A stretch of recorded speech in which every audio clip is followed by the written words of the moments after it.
But here, thanks to what the Bears did, are some random musings of Vikalaaah, Vikalaaah, Vikalaaah, Vikalaaah, Vikalaaah, Vikalaaah, Vikalaaah. and with our audience listening in Chicago on WIRU, it's all yours, Victor. Take it. Dear Chicago Bears, you morons. You idiots. I don't know how to express the amount of aggravation and anger that I saw.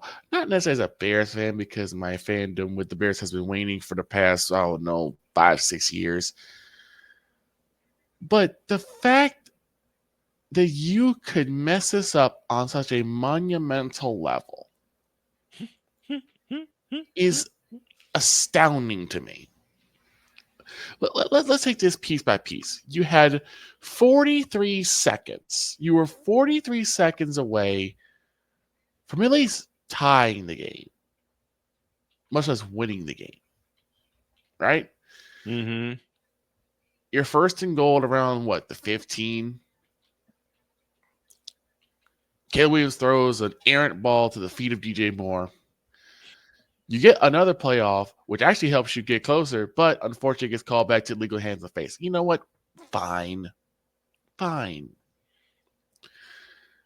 But then you brainless morons don't even look up to see the clock still running. After Caleb Williams takes another sack, Caleb has been pretty good at making sure that he gets rid of the ball so he doesn't take sacks. Mm-hmm. Not this time. Not on Thanksgiving, no. Nope. He's tiptoeing through two lips of Soldier Field with the football in hand, and he gets plowed. Mm. You think someone say, timeout? Yep. You have Matt Uberfools over there. Timeout. Caleb Williams. And I'm going to throw Caleb Williams on here because Caleb Williams, this is not a talent issue. This is a mental issue. Neither you nor any of the people on that team, nor anyone on the coaching staff thought to say, timeout. Nobody. Timeout. Nobody. So the clock continues to run. It continues to run. It continues to run. It continues to run. I'm like, spike the football. You're not calling timeout. Get on the line, spike the football. Mm-hmm. Meanwhile, Roman Doomsday, I don't know what he was doing. Doing jumping jacks along the sidelines or something. Trying to raise the roof. I'm like, get on the line. Get on the line. No. So time continues to wind down. And the last thing you do is another play action and a pass to, I think it was Keenan Allen, which doesn't go anywhere. And the Bears lose in dramatic fashion. You guys had a chance to take down the number one team in the NFC North. You had a chance to keep the curse going of the Thanksgiving game with the Detroit Lions. No. Mm-hmm. You said, no, let's give them this gift. Let's give them an early Christmas present. An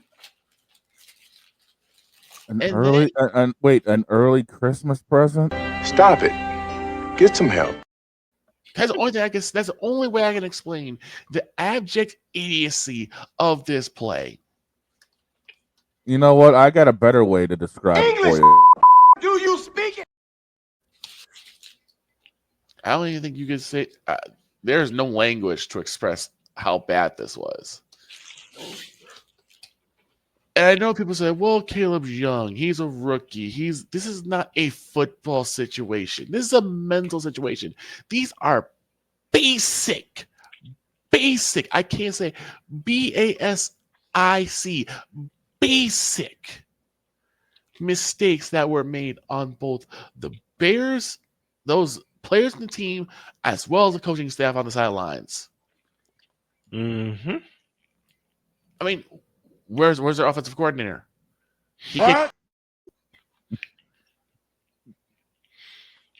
Heck, we can get Staley the Bear to call them out.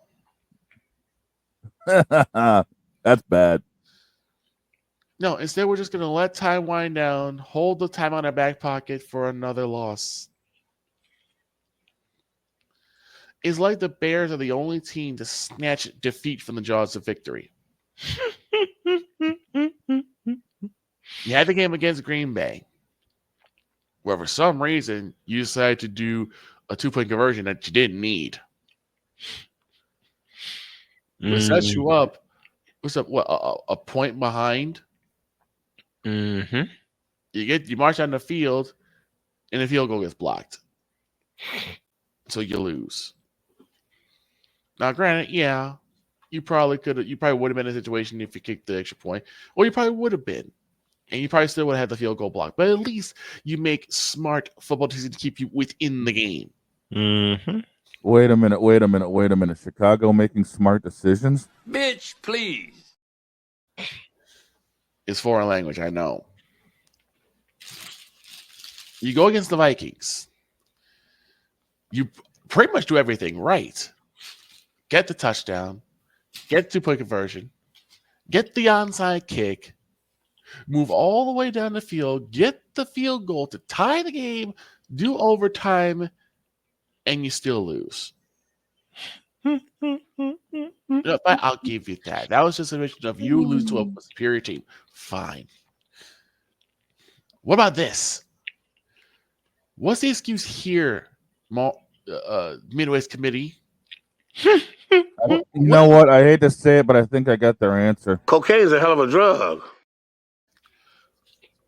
And then Uberfools. Why you let this moron talk to the media, I will never understand. Why you let him talk to the media before you decide to can him, I don't get. Maybe you decided to try and sabotage his hiring prowess, because the fact that he doubles down on this bonehead decision that even the most staunch in the Moroccan public will understand, yo, that's a bad call. That was a stupid idea to do. And he doubles down on it. And now you finally say, well, we're getting rid of him. He's fired. That's not good enough. Everybody's got to go. And I do mean everybody's got to go. Sounds about right. Because the abject idiocy that this culture has cultivated, it cannot last here. It cannot. Although it has. But it's got to go. I cannot believe that the Bears messed themselves up. And that's not the only team that's done it. I get it. And the only team that peed away their chances at a win on Thanksgiving weekend. But just the sheer idiocy of those 2 minutes made me so aggravated that even though on a day that we all agreed we weren't going to talk about work, we weren't going to talk about anything, we were just going to, enjoy food, football, and family. We were just going to enjoy ourselves. Mm-hmm. I had to come back and watch you idiots squander away a prime opportunity to win. Even though you're out of playoff contention, this could have helped you in the standings in the division. My God. This was basic mental idiocy at the highest level, and you can only attribute to this as the Chicago Bears. This is what the Bears do. Mm-hmm. I almost thought it was time for us to just, you know what? Before I was thinking about it, I don't really want the Bears to leave. No, go to Arlington. Arlington, go wherever you want to go. Go wherever you want to go, Bears, because I cannot see Chicago even wanting to be associated with you anymore. Wait a minute. Chicago being associated with the Bears further? Shut up, bitch!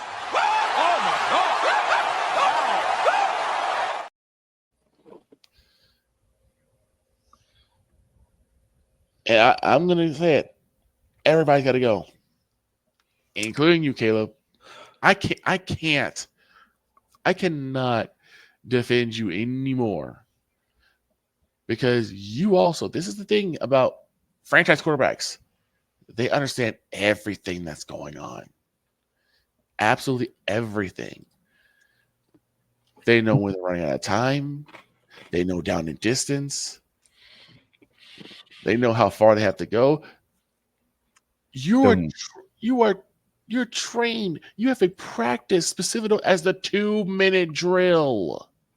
Will Howard ain't no elite quarterback. We all know what happened in that game against Oregon. Exactly. I watched that game, and then I watched some other teams. They also should be thrown on the fire pit. I'm gonna cut this short. Chicago Bears, it is time to push the plunger completely. Do what you have to do and jettison that entire office. If you got to find a spaceship to strap Virginia McCaskey to, send her to the moon, you do it. Virginia McCaskey getting shot to the moon. That gets rid of a whole lot of in the front office. The general manager's got to go. I don't know who this new coach is. You got to go too. The stench of Matt Uberfools is already on you. I can't take that chance. There's more than just the Bears that need to fire everybody Oh, around. they do. You got the Hawks too. The Blackhawks in Chicago need to fire everybody. Yeah. Because you do not lose 6-3 to the Columbus Blue Jackets. More on that later. 6-3 to Columbus. Yeah. We'll talk about that when we get the hockey god going. Caleb, I don't know what you got to do, but you got to get out of Chicago. Mm-hmm. They're about to effectively ruin you. They already have. Yep. I know that, we all were like, oh, Caleb's not going to be anything. Yeah, he's not going to be anything when he's in Chicago. Exactly. If he goes to quite literally any other Anywhere team. Anywhere else. It does, even if it's the Giants, it doesn't matter. It's not Chicago. Mm-hmm. You know who needs, and the Giants are actually firing people, so Yeah. it's actually starting to look good. you know who needs to be left in a Chicago Bears uniform right about now? Mm-hmm. Yeah. Move Chicago to St. Louis. Bring a St. Louis team back. Hell, you could relegate Chicago to the UFL and bring the Battlehawks up. I do not care. Those folks are the random musings of